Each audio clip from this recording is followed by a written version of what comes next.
Let's join Carl as he and the team get the 55 Buick back to the shop and begin their assessments. We got the 55 Buick.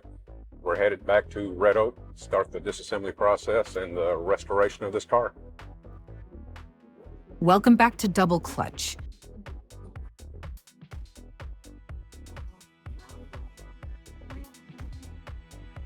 We're back at the shop now, and we're letting the car down on the wrecker. I'm loading it. We're going to roll the car into the shop and make a really good inspection of the car. This is exciting. We've finally gotten the car back to the shop. The thrill of the hunt is over, and we've found the diamond in the rough that we've been looking for. We're all excited. Everybody's got hands on board. All of us are sharing in excitement about the car, about really the opportunity to dig into this car now and see what we've got. All right, guys, now the fun begins.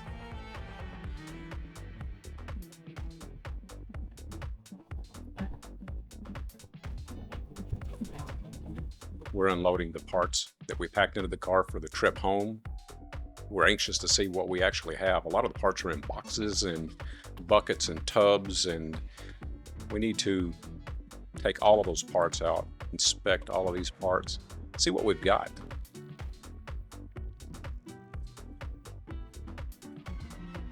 We don't want the parts getting scattered around the shop.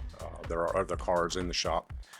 Parts in a building like this, when you've got several cars going on, pieces can get mixed with other cars and create other problems. So we try to keep everything confined to one area. Later, we'll take all these parts, each piece individually, take all of the little pieces of each piece apart, make an evaluation of what we have, scavenge our parts car for pieces that we may need to complete the parts that we're working on. Keeps it organized. We are setting the lift for the car. We'll raise the car up and give the car a really good inspection on the bottom side to see what we have to work with. This car had been partially disassembled when it came to the shop, so we know that there are things under the bottom of the car that are not finished. First day of the build is typically spent just evaluating a car, looking it over to see what we have. Hey Kenny, look at this. We got some rock. Somebody's covered it up with Bondo. Yeah, looks like there's something we're gonna have to fix. See how bad it is. Take a little piece of it off, see how far it goes. Wow. Oh yeah. Somebody's fixed it before. Looks like this whole rocker panel is Bondo. Got a hole all the way through. It looks like a bag of walnuts if you look down the side. Yeah, it wasn't a very good job. The rest of the car's pretty decent though. Okay, just got a little more to repair.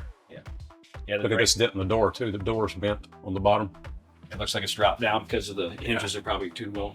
They're loose. It's got an issue there. You see the drain holes right here? It looks like that's what the rest of it's not. Look at it from the backside. It's not real bad inside. There's no drain hole back here. It's why we got right here. It's properly from here back. From there forward, it's probably okay. I'll check the rest of these inside the fenders and stuff like that, see how it looks. We're looking underneath the car at this point. We typically at this time, the main thing we're looking for is damage, possibly the possibility of the car being wrecked somewhere in its lifetime. Pretty nice. Body filler in the car where the car has been repaired before. Was it done correctly? How far will we have to go back into this car to make this car solid, to make it what it's supposed to be? And even the back of the car around the trunk area where they rust, it's not bad.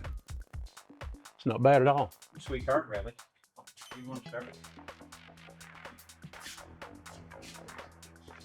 Yeah, it's Wow. quarter and everything's in good shape. Normally where the rust, there's almost no rust on this. Yeah, this car's not going to be too hard. Thanks so much for watching. We'll see you next week back at Carl's shop as they continue their work on the car, only here on Double Clutch.